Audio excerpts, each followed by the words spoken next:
Paging madami mga estudyante. Everyone, buti gising na kayo. Bad weather ngayon maulan. No? Okay, so medyo mahaba yung ating topic for today. So our topic is disorders of the retina, choroid, and vitreous. Pero mainly, we'll discuss yung mga retinal diseases. Yan. Pero kasi pag sinabi mo yung retina, kasama talaga yung vitreous doon, no? Kasi very dynamic yung relationship ng vitreous and ng retina. Okay? So, these are our objectives for today. So, at the end of the topic, you as medical students should be able to be familiar with vitreous and vitreoretinal diseases. Know the etiology, risk factors, clinical presentation, and treatment for the following retinal diseases. Okay? So, marami yung mga disease entity sa retina and vitreous. Pero we just chose yung mga important topics na probably may encounter ninyo sa inyong clinical practice, no? Kahit na hindi kayo magiging ophthalmologist. Okay? Okay. So let's start with the vitreous, okay? So your vitreous body, so ito 'yun, 'di ba? So we are now in the posterior segment. Okay? So sa mga previous lectures nyo is discussing about the anterior segment. So we are now in the posterior segment of the eye.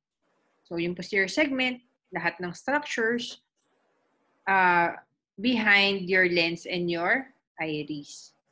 Okay? So this is your vitreous body, or usually known as your vitreous. Okay? So it is a gel-like substance.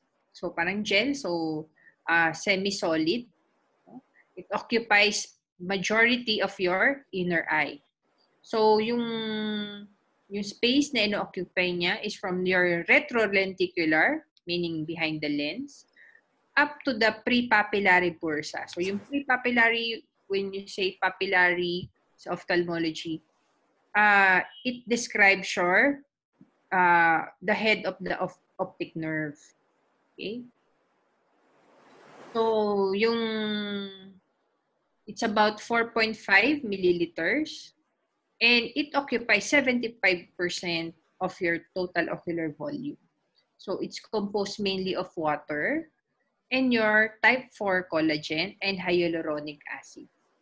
The primary function of our vitreous is for the transmission of light. Okay? So ito yung ating mga ocular media, no? So I think na-discuss nyo na yung mga ocular media ng mata, no? So, starting from your cornea, and then your lens, and then, ngayon, yung vitreous. Okay?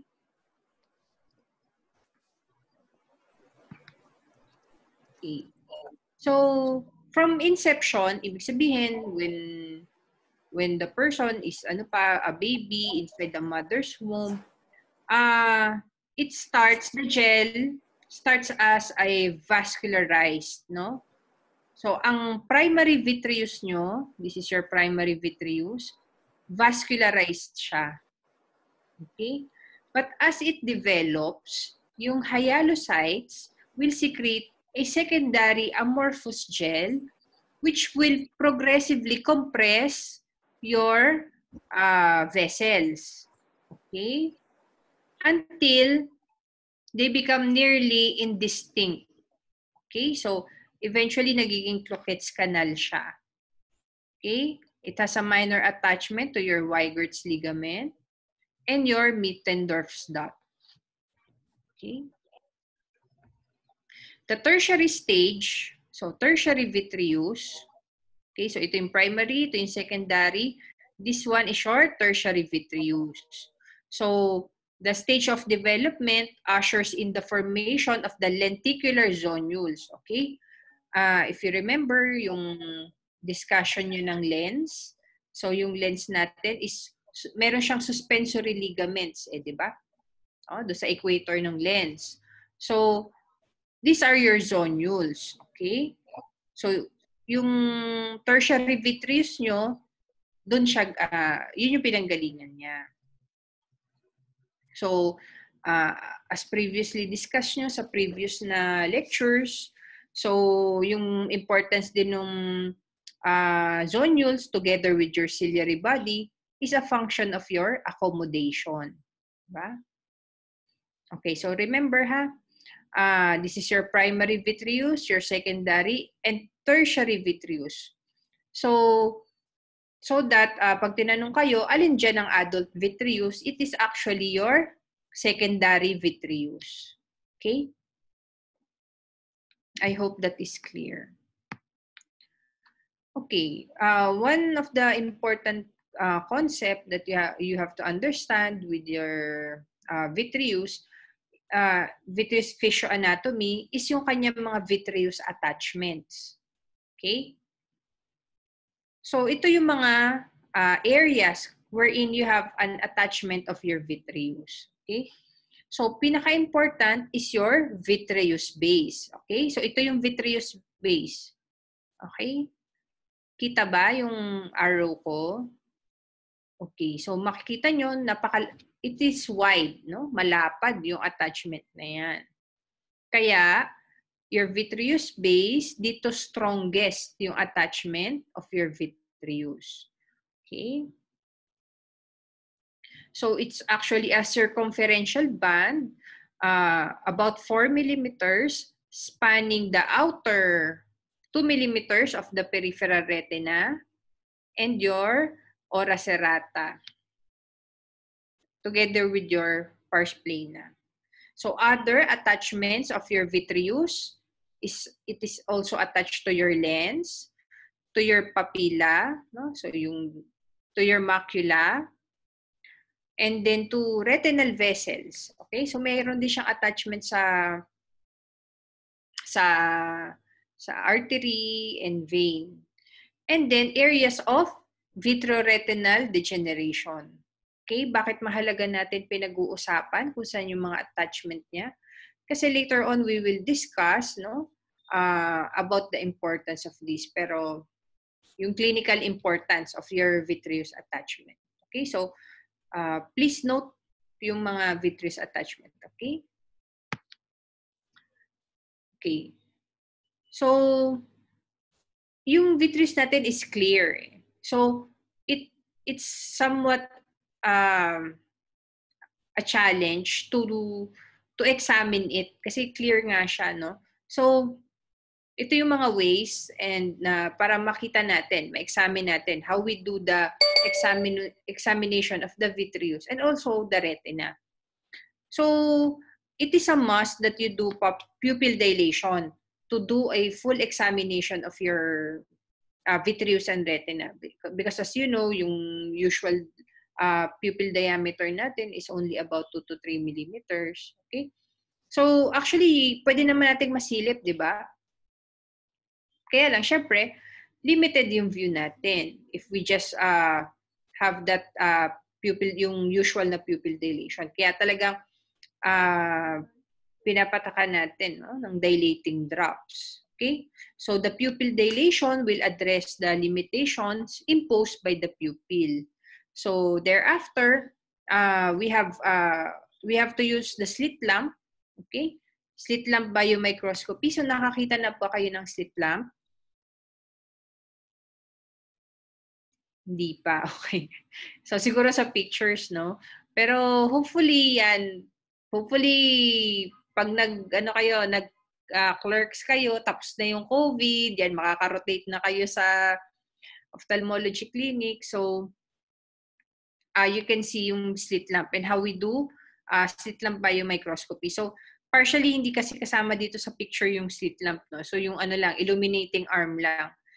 However, we use the slit lamp with the condensing lens, okay? So, this one, it's a contact lens. So, you put it in front of the eye and then you focus the image. So, you can see the vitreous and the retina. Okay? So, sometimes if you have media opacity of the lens, of the cornea, you cannot really see what's inside na. So that's when your ocular sonology or your ocular ultrasound will have an importance. Okay. So now we'll be discussing the pathology, okay, or yung mga possible diseases na pwede mangyari sa vitreous. Okay, first and foremost is our posterior vitreous detachment. Okay, so your posterior vitreous detachment is actually part of an aging process. Okay, lahat tayo magkakaroon ng PVD. Okay, so PVD means posterior vitreous detachment. Okay, so with aging, you have your dissociation of your hyaluronic acid and collagen.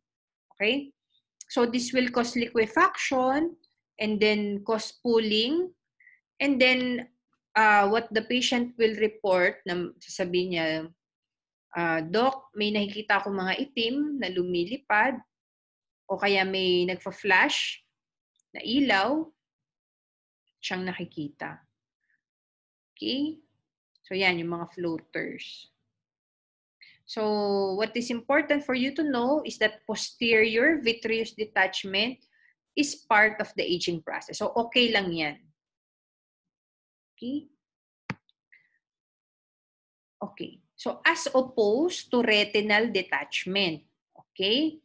So yung vitreous, okay lang na mag-detach. Pero pag yung retina ang nag-detach, so that's a big problem. Okay?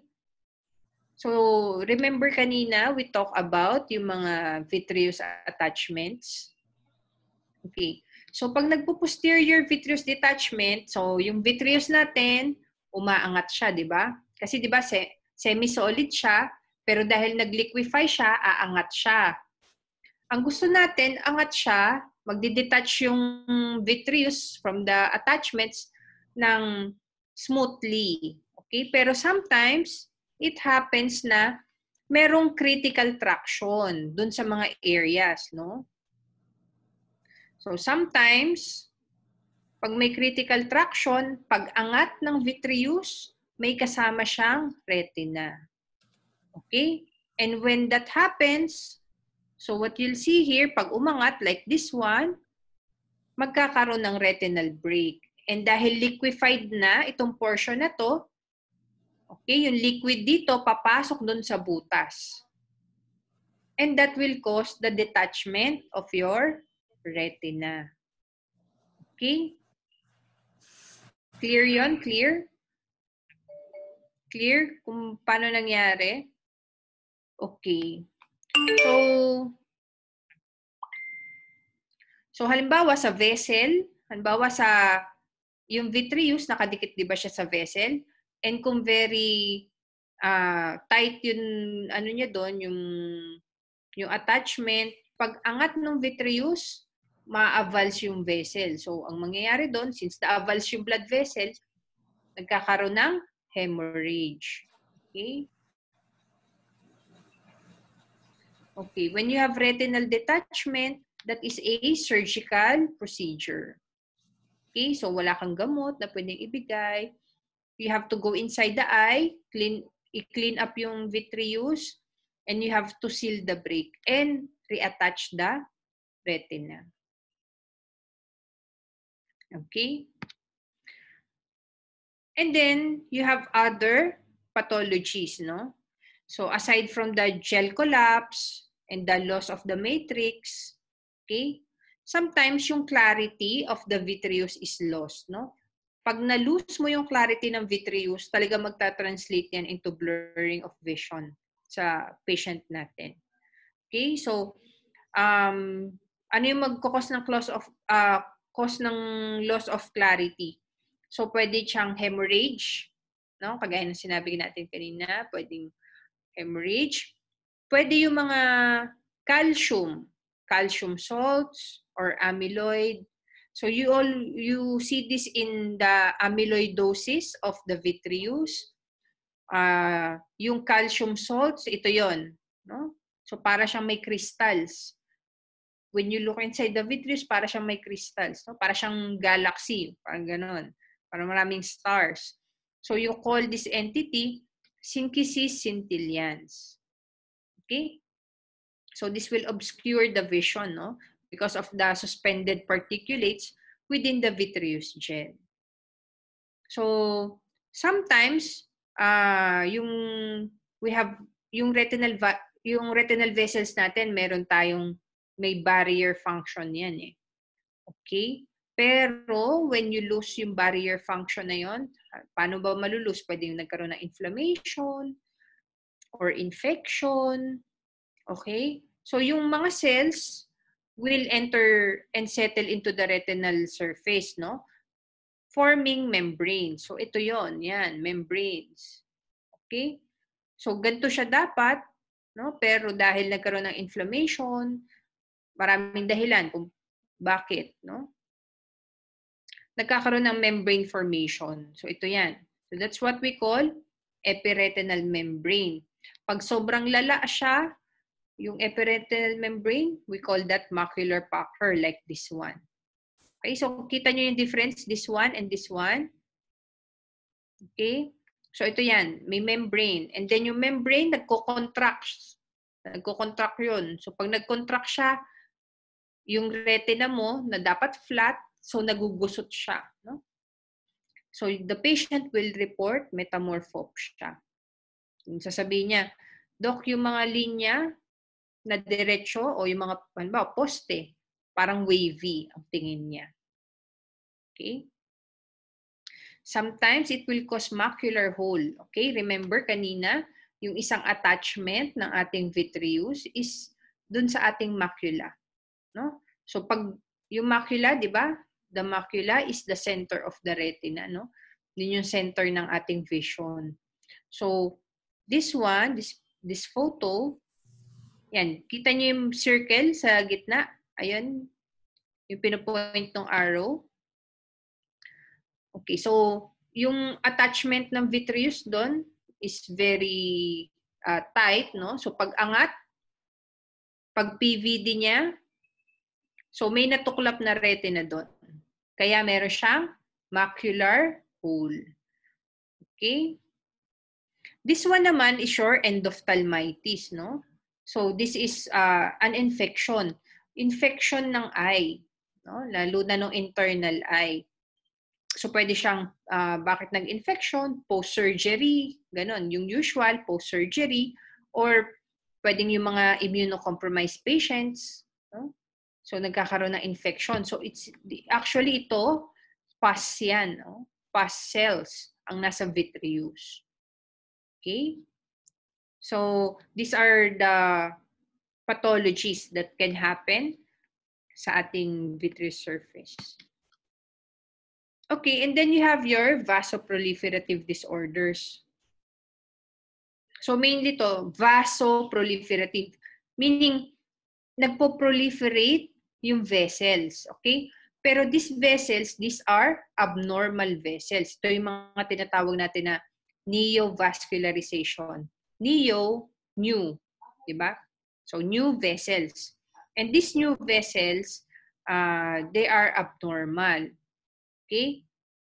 So saan ba nangyayari to? Sino ba yung mga disease entity ng retina na nagfo-form ng abnormal new vessel? So ito yon.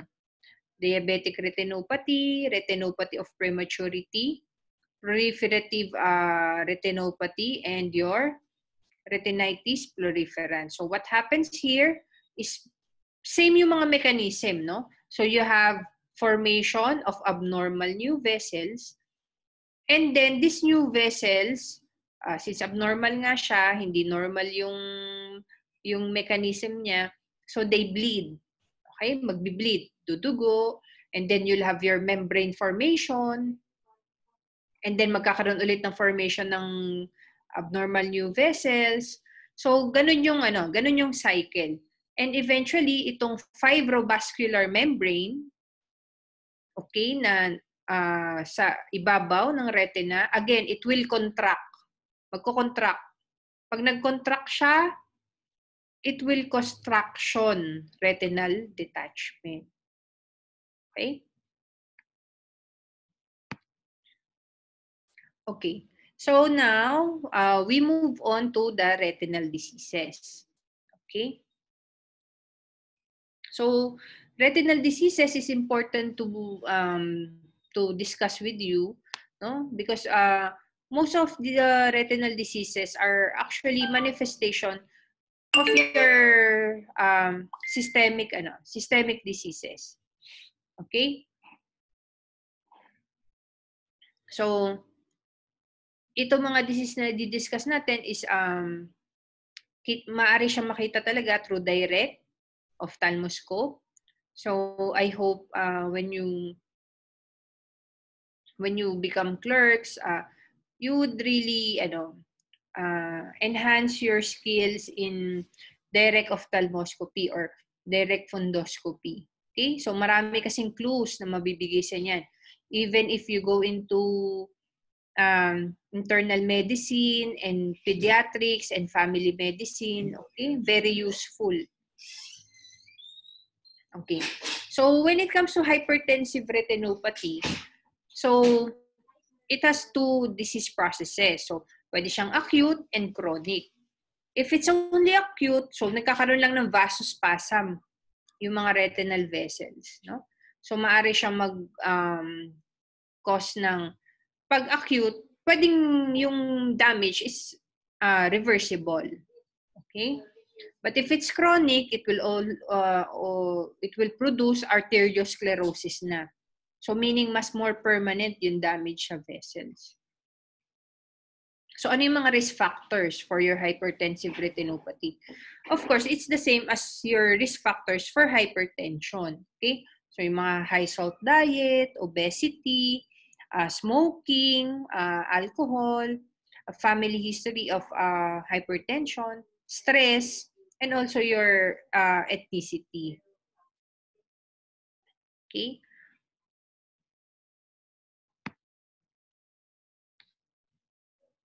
Okay. So, these are your clinical findings. Okay? This is what you will see when you look inside dun sa patients na may hypertensive retinopathy. Okay? So, this is a very objective finding when you look inside the eye kasi a lot of patients, when you talk to them during history taking, so sometimes i-deny nila no, na meron silang hypertension. Pero you'll see naman sa vessels pag sinilip nyo. Kaya it's very important. No? It's very important na you learn how to do fundoscopy. Okay. So, ano yung mga lesions na makita mo dyan? So, you'll see constricted and tortuous arterioles. Okay, you see retinal hemorrhages. So, yan, yung mga kulay pula. Yan. Those are your retinal hemorrhages. You see hard exudates. So, yung hard exudates, yun yung mga yellow, no? Yellow, well-defined. Cotton wool spots are also known as your soft exudate. So, ito yon. Yan. So, ito naman whitish. Tapos, very fluffy, no? So, mukha siyang cotton. Kaya siya cotton wool spots. Sometimes you can appreciate retinal edema, no? So, yung retinal edema, kumakapal yung retina. And if very you have a malignant hypertension, no? You will even see papilledema. So papilledema is the inflammation of your optic nerve head, no? So makikita nyo kasi dapat yung optic nerve nyo very distinct yung borders. It's color yellow and then it's very distinct. Kitang-kita nyo siya bilog, no? When you have papilledema, so blurred yung margin ng optic nerve and it's slightly reddish.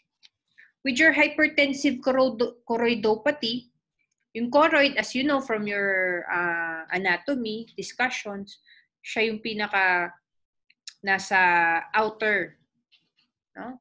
And it supplies yung choroid nyo, so it's made up of your choroidal vessels, so it supplies your outer retinal layers. So dahil vessels din siya, so it can also be affected by your hypertension. Pero your hypertensive choroidopathy, it's very common in pregnant women. No? Yan. So, yung mga nag-e-eclampsia, pre-eclampsia, yan, sila yung prone sa hypertensive choroidopathy. So, you'll see yung mga lesion na L-Schnick spots, Segrest streaks, and if sobrang lala yung hypertension nila, you can even see exudative retinal detachment.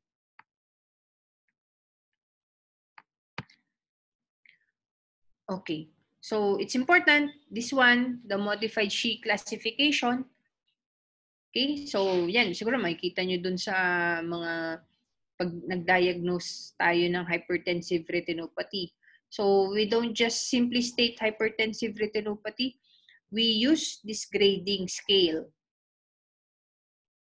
Okay. If it's grade 1, no changes or barely noticeable yung changes.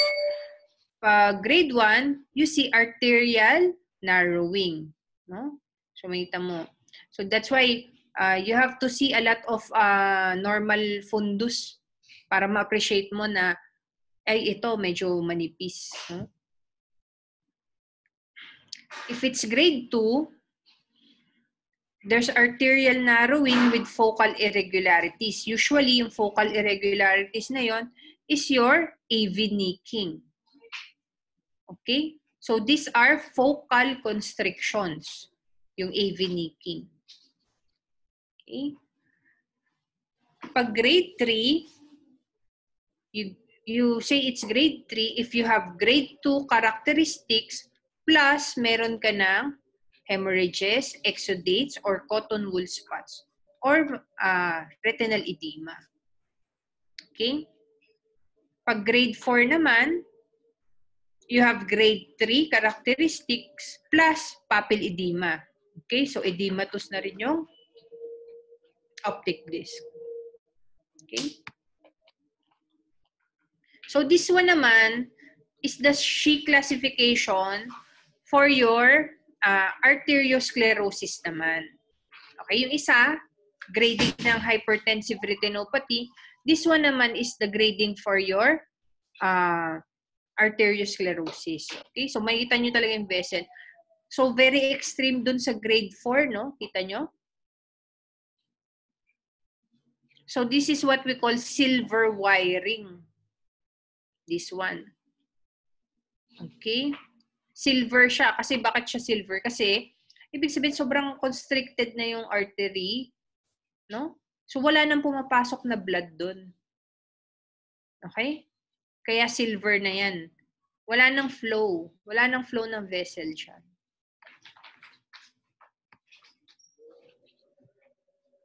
Okay. So, for your hypertensive retinopathy, so, yung treatment, actually, wala tayong ginagawa sa eye. No? So, yung treatment is systemic. Okay? Systemic control of your hypertension. Okay. Let's now proceed with your diabetic retinopathy. So, it is a retinal disease that occurs in patients with diabetes mellitus. So, the main types of diabetic retinopathy, the first one is non-proliferative diabetic retinopathy. The second one is your proliferative diabetic retinopathy. So, remember kanina, we've talked about na may abnormal formation of new vessels. Okay? So, in diabetic retinopathy, pag meron ka ng abnormal formation of new vessels, yan. So, it's already what you call the proliferative stage. Okay? So, usually, yung mga lesions sa non-proliferative, yan.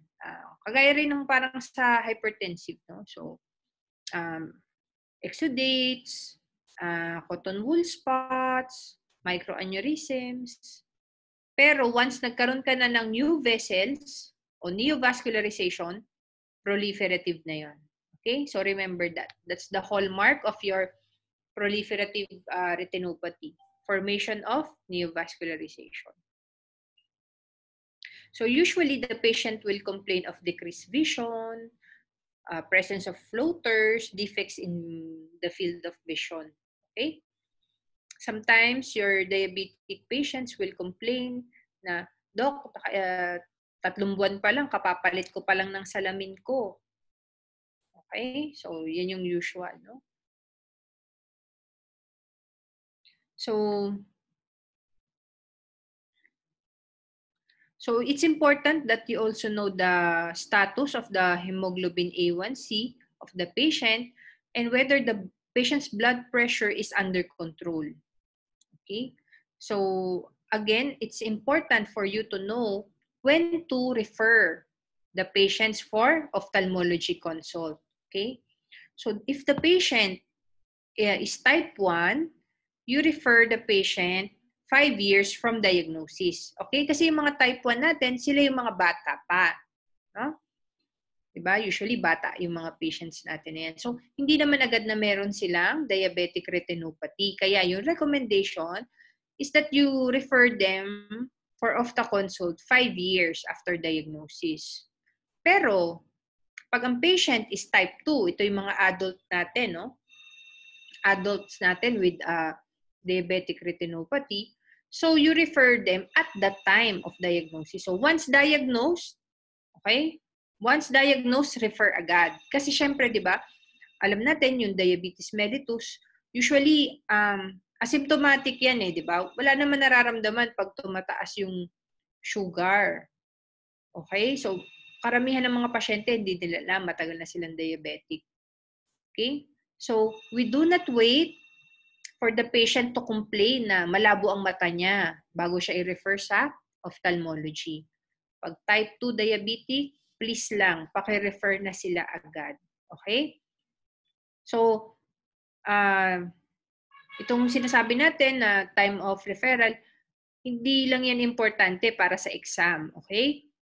It's important na you remember this, especially pag nagpa-practice na kayo. Okay?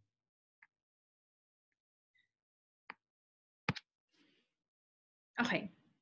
So, again, we do slit lamp examination and dilated fundus examination in patients with diabetes, no? So, we look carefully dun sa eye ng patient. Sometimes, they have neovascularization na sa ano na.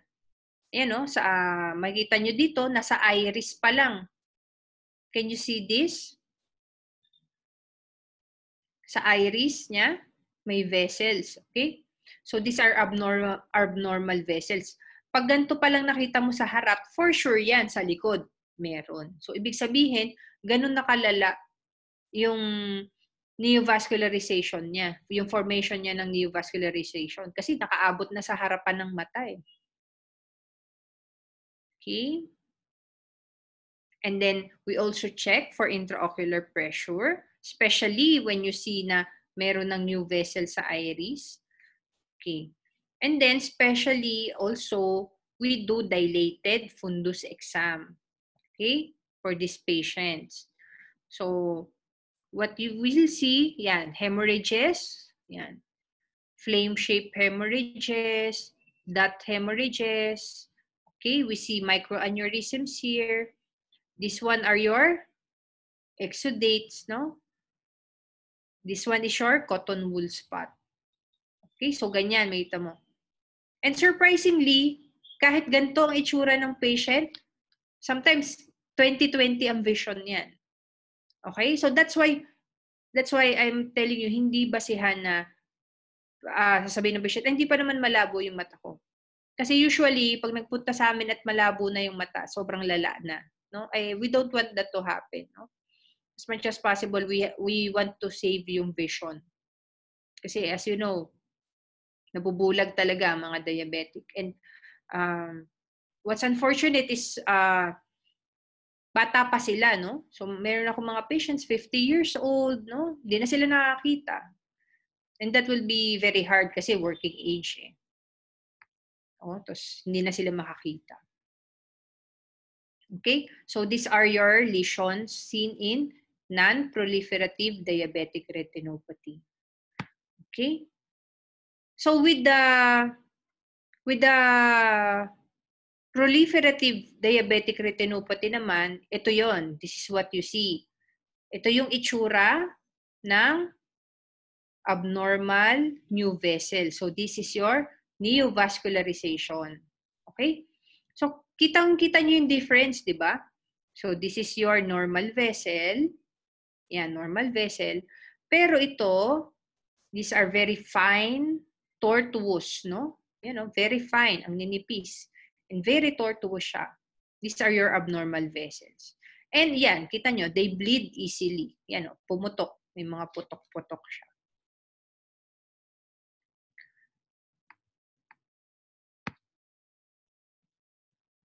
Yan. So, the diagnostics exams that we ask for the patient is fluorescein angiography. This one is your fluorescein angiogram. So, the fluorescein angiogram will help us detect yung real state ng retinopathy niya, ng patient. And then we also have OCT. So, OCT naman is mainly used to detect macular edema. Okay? Because yung macular edema will also cause yung blurring of vision. Okay? So, yan. Fluorescein angiography, and this one is your OCT. For the treatment, so, we usually give treatment if you, especially lalo na pag you have your new vessels. Okay? Yan. Kagaya nito. Yan. So, you have your neovascularization, you perform laser treatment. Okay? So, as you can see in this photo, yan, maraming exudates. Okay? So, nag-perform ng laser treatment. So, there is some improvement. Okay? For your macular edema naman, we do injection of anti-VEGF. Okay? So, dun sa pars plana, yan. Yung pars plana kasi avascular area yun eh. So, yan. Kaya dyan, itutusok tayo ng needle. Para yung gamot, diretso na sa loob. Kung nasan yung problem. Okay. Now we proceed with age-related macular degeneration. So, bagong disease entity na to. So, mainly naman ito, it affects your macula.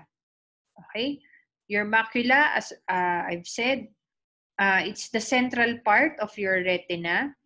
And because of that, that's responsible for our central vision. Okay?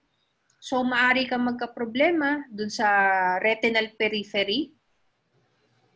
Okay? Hindi masyadong mapansin ng patient. Pero kapag sa macula ka nagkaroon ng problema, kahit maliit lang yan, kitang-kita mo yan. Kasi nasa center yan ng vision mo. Okay? So again, we have two types. We have two types of age-related macular degeneration. You have the non-neovascular age-related macular degeneration and your neovascular age-related macular degeneration. Okay, so yung old term, yung dating tawag sa mga entity na ito, pag non-neovascular, that's your dry type. If it's neovascular, we used to call that the wet type. Okay. So, again, yan na naman, neovascular. So, meron again na proliferation ng abnormal new vessel. Kaya neovascular. Okay. So, the main symptoms of this disease is that you have decreased visual acuity.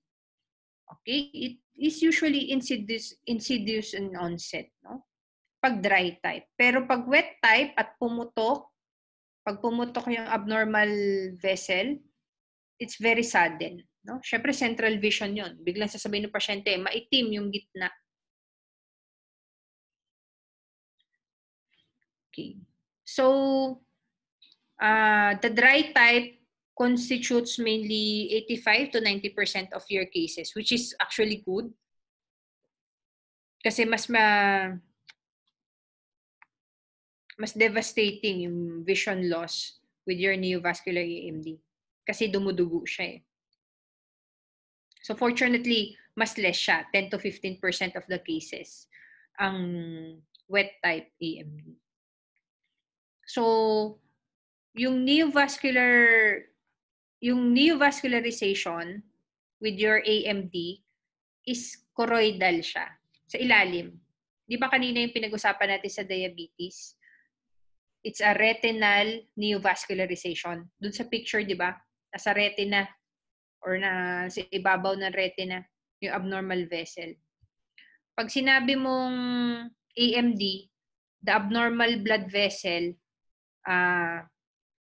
is from the choroid, no? It's from the choroid. So, it's under the retina.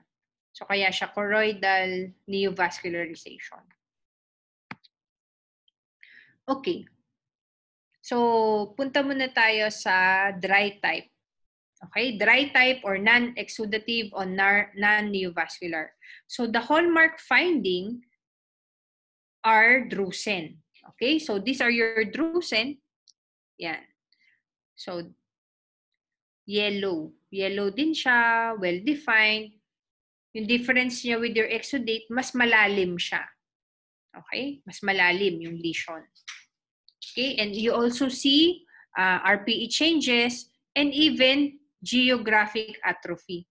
So for this photo, you will see, kita nyo itong mga vessel na to, parang mga worms. Yan. This is actually your choroidal vessels na. No? Choroidal vessels na yan. Ibig sabihin, nag-atrophy. Nag-atrophy na yung retina above this. Kaya you can see what's underneath na eh.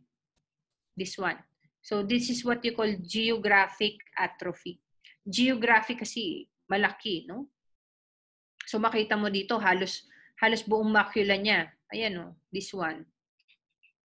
Okay?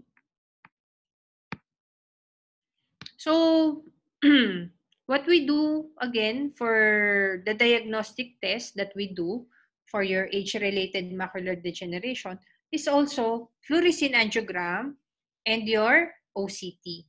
Okay? So this one is the fluorescein angiogram of your dry type. Okay? So yan, ito yung mga drusen. Okay, yan yung mga drusen. Ito yung early angiogram, late angiogram. So mas kita siya sa late angiogram. Okay? And this is your abnormal new vessel. So makita nyo sa early, ganito siya. And then dahil abnormal siya, naglilik siya ng dye. Kaya pagdating sa late, yan na siya. Okay, so kitang-kita mo kung nasaan yung abnormal new vessel. No? Kitang-kita mo sa angiogram. So this one naman, ito yung OCT ng drusen. This one. Ito yung mga drusen nyo. Ito yung normal side. Okay, as you can see, di ba? Very smooth and regular itong band na to.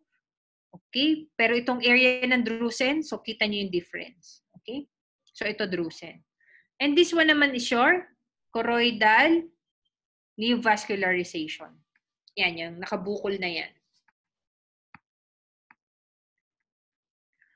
Okay. So, the treatment for your dry type or non-neovascular AMD is actually just to observe. Okay? So, especially do sa early stages niya. If, may sizing kasi yung drusen, so, pag tingin nyo, intermediate yung size, tas medyo madami, you can give nutritional supplementations. Okay? So, actually, ito yung binabank ng mga advertisements like yung mga Optin, yan. Pero actually, yung Optin, hindi siya yung yung nutritional supplementation, may designated doses yon ng mga vitamins. And siguro yung Optin, para ma-reach niya yung approved na doses, siguro dapat 5 ang inumin mo sa isang araw. Diba? Okay. And also, risk factor modification, no? So, yung lifestyle changes, especially yan, smoking, no? So, smoking, yan mainly. And for your neovascular naman, we do, again, anti-VEGF injection. Kagaya kanina doon sa diabetic retinopathy, pag meron kang macular edema sa diabetic retinopathy, you do intravitreal injection of anti-VEGF. So for your, for your neovascular, sorry, for your neovascular age-related macular degeneration, you also do intravitreal injection of anti-VEGF. Okay. Gising pa ba kayo? Okay, malapit na. Okay. So now we proceed naman with the vaso-occlusive diseases. Okay, from the term itself, vaso-occlusive, so ibig sabihin nabarahan yung vessels. Okay? So the first one we're going to discuss is central retinal vein occlusion. Ibig sabihin, yung pinaka-main stem ng retinal vein na occlude. Okay? So CRVO, or we just call it CRVO, it can present with a sudden onset of blurring of vision. Actually, sometimes several days yan. Hindi naman siya biglaan talaga. Sometimes several days. So patients will often complain of scotomas. Okay? And yeah. So what you can see here, madugo siya, no? Talagang grabe yung hemorrhage. So you see flame-shaped hemorrhages, okay? And sometimes that's what they call hotdog ketchup fundus, no? Again, there are two types of your CRVO. You have the ischemic and non-ischemic CRVO. Okay? So if you have the ischemic type, usually yan, ganyan siya. Sobrang lala ng hemorrhages.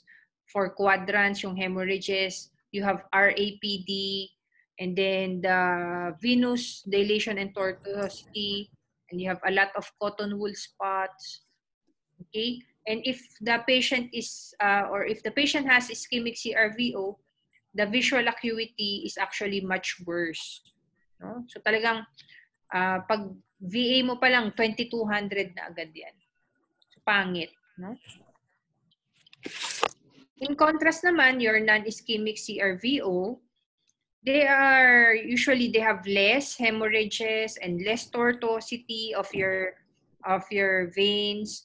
So because of that, better din yung clinical course or yung prognosis when you have your non-ischemic CRVO. Okay? So this one naman is your branch retinal vein occlusion, di ba? Kanina yung central, yung nabarahan. This one naman is just a branch of the retinal vein that is occluded. Okay? So yung characteristic niya is similar to CRVO, pero syempre, focal lang. No? Ibig sabihin, kung saan lang yung nabarahan na vein, nandun lang yung hemorrhages. Okay? Unlike dun sa CRVO, talagang buo. All the retinal quadrants will have hemorrhage. Okay? So this one, it has a better prognosis than your CRVO, and the treatment is the same. No?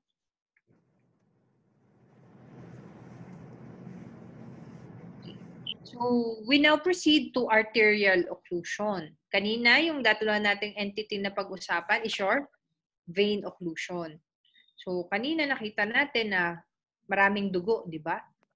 Pag vein occlusion, dugo, no? Maraming dugo. But when we talk about central retinal artery occlusion, yan. So you have to remember this kasi dalawa lang naman yung true ocular emergency, di ba? Sa OFTA. And isa ito doon, no? So your central retinal artery occlusion is a true ocular emergency. Okay? So it is a painless blurring of vision. Okay? It's an ocular emergency because the prompt treatment must be done as soon as possible. Okay? So this may be in the form of brown bag rebreathing. You can also give carbonic anhydrase inhibitors and vitreous stocks. Okay? Yung purpose of all this treatment is to increase the blood flow in the areas of ischemia. Okay. So kung kanina nga, hemorrhages na nakita natin. So for arterial occlusion, since nabarahan mo yung artery, makikita nyo very pale yung retina. Okay? Pale. This retina is pale and edematous. So kitang-kita nyo naman yung difference comparado sa mga previous pictures na nakita natin ng retina, no? So yung retina natin dapat medyo red-orange siya, di ba? Pero this one, it's very pale. No? Kasi wala siyang blood supply dahil na-occlude yung central retinal artery.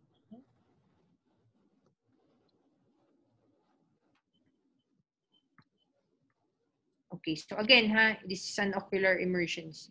So you have to treat the patient promptly within 90 minutes.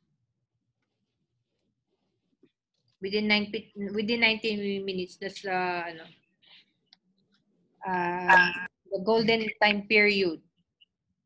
Pero unfortunately, sa Philippines, bihirang-bihira sa patients natin yan. No? Na nagpe-present sila doon sa golden time period na yun. Kasi painless eh. Painless yung blurring of vision. So usually yung patients natin, hinihintay nila, ay baka babalik yung vision kinabukasan. Ganun. Pero by that time, it's already too late. This one naman, okay, yung kanina, central. This one naman is a branch retinal artery occlusion. So for this one, you see naman, dahil branch lang, no? Branch lang yung na-occlude, so yung area lang na sinusupply ng branch na yun lang yung pale and edematous. This one. Okay? Can you see the difference? Kitang-kita niyo yung difference, no? This one is a perfused, no? So, ibig sabihin, okay yung blood supply. And this one is very pale. Okay? So, yung presentation niya is similar to CRAO, but yung extent is much lesser kasi it's all branch lang. The prognosis is also much better kasi nga focal area lang yung affected. But again, the early recognition and prompt referral is the key to these disease entities. Okay, so I guess yun lang yung natin, yun yung topics natin for today, and we've sufficiently covered them all. So we have enough time for your questions, okay? So all everything naman is in your manual. So we now have time for your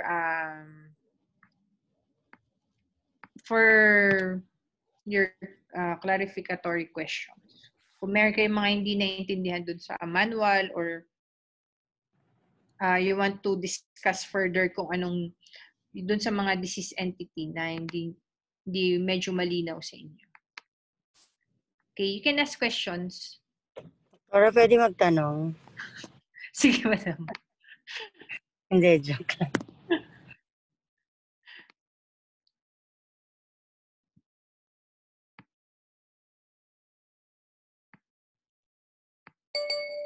Walang question? Do you have any questions? If you are shy to ask, you can. May question, KitKat. Okay. Ay, wala po, ma'am. Ay, okay. Good morning po, Doc. I have a question po. My father po had been on Lucentis injections for his wet AMD. 6 sessions po natapos niya, but his last session was last year pa. There were no complaints naman po of having floaters, no or blurring of vision. What would be the next best step to do, Doc? Sabi din po sa OCT, sa last OCT exam niya na 33% pa lang yung natatanggal na leakage. He is also diagnosed with cataract. He can't travel din po to Manila for his checkup because of this pandemic. Thank you so much po, Doc.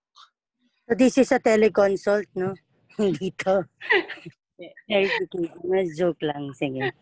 Okay, so even if the injections were already done and completed, it's still better to monitor the patient, no? So I usually, after the injection, I still monitor the patient every 3 months, no? So you do the OCT, not anymore na yung angiogram kasi syempre yung angiogram is very invasive, no?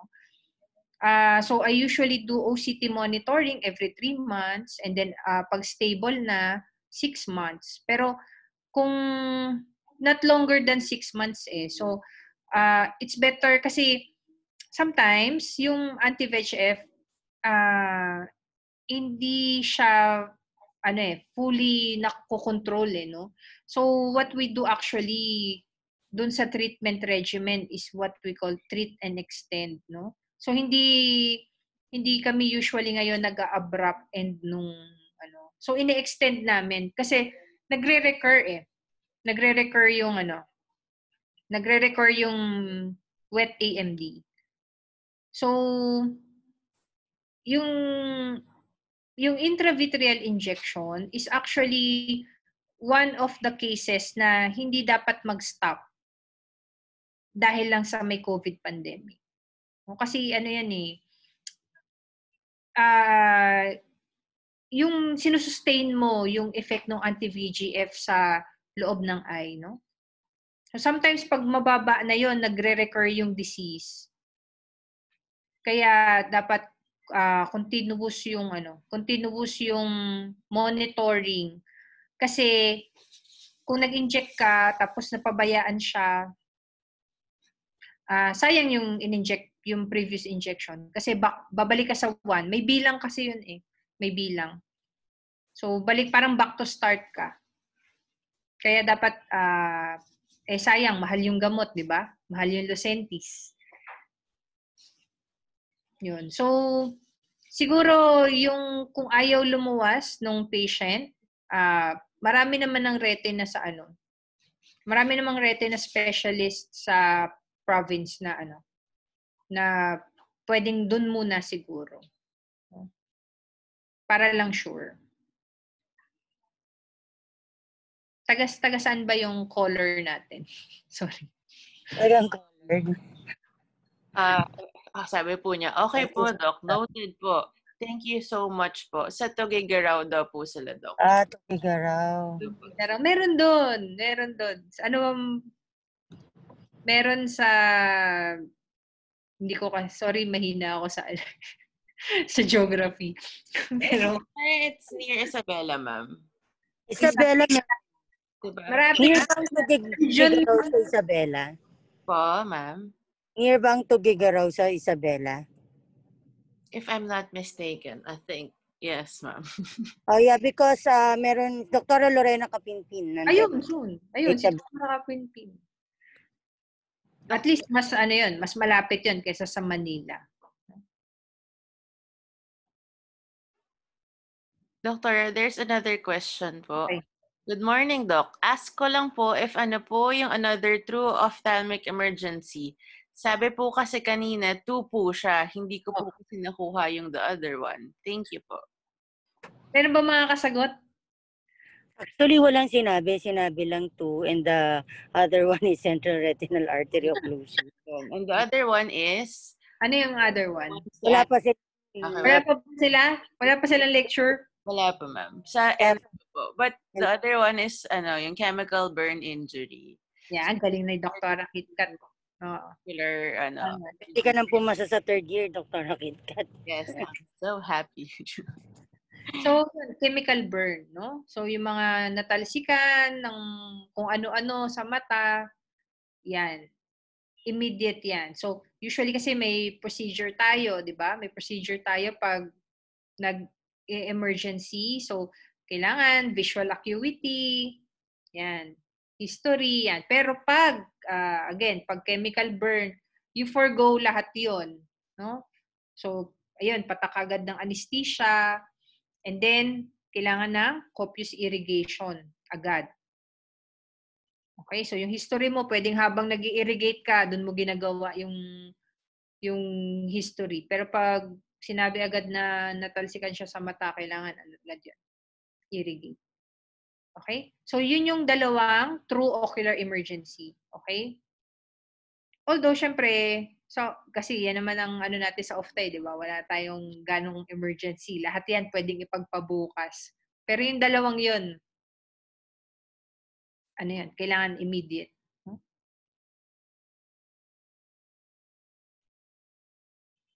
Okay, meron pang question?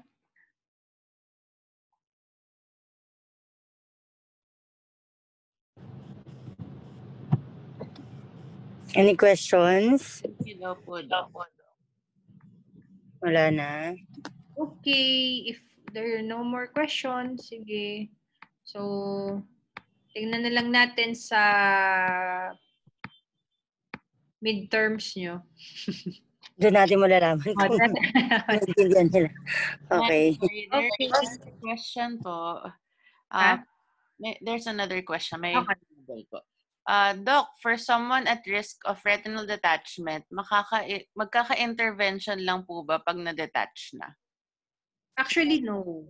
Okay? So, ang gusto natin dyan, actually, yung initial presentation kasi is floaters, no? O yung mga myop sa inyo, marami ako nakikitang nakasalamin. Yung mga myop, no? So, you watch out for your floaters. Pag biglang dumami yan, okay, makikita niyo yan. Kasi, alam ko may nakikita kayong mga floaters eh. Diba? Tama? Pero pag biglang dumami yung floaters, tapos may accompanying na flashes ng light, immediately, magpakita kayo sa retina specialist. Kasi, yung biglang dami ng floaters, no? Pag biglang dumami yung floaters, yun yung sign na nagkaroon ng nagkaroon ng punit sa retina. At kapag yung retina nyo, punit pa lang siya, ibig sabihin may tear o may hole, hindi pa siya nade-detach, pwede pang i-laser yun. Okay? Pwede pa yung i-laser. Kaya, yun din yung problem, no? Sa mga, usually late, no? Pag sabi nila 2 weeks na tong floaters ko. O by the time, doon pa lang sila nag-consult, naka-detach na yung retina, hindi na natin pwedeng i-laser yun. Kasi nakaangat na yung retina eh. Okay? Kaya yan. Watch out.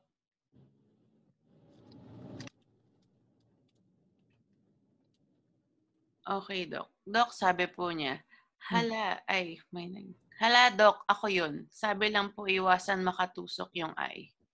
Oo, kasi yung mga myop na patients, kasi kaya nga sila myop, di ba? Kasi mahaba yung eye. Di ba? Mahaba yung eyeball, mas mahaba kaysa normal. So dahil mahaba yung eye mo, stretched out yung retina. So yung mga myop, manipis ang retina nila. At dahil manipis ang retina nila, yung periphery, mas manipis, di ba? So meron dun mga lattice degeneration, no? Kaya yung kung ibang mata, pag natamaan, okay lang, no? Ma-absorb ng eye yung impact. Pero sometimes, dahil nga myop, manipis yung retina, pag may konting trauma, kahit nga minsan yung eye rubbing lang eh. No? Nagkakaroon ng detachment, no? And, yun. Kaya, ingat. Yung mga pagbuhat din, no? Yung mga yan, minsan yung mga nagwe-weights, yan. Kaya, ingat yung mga myop.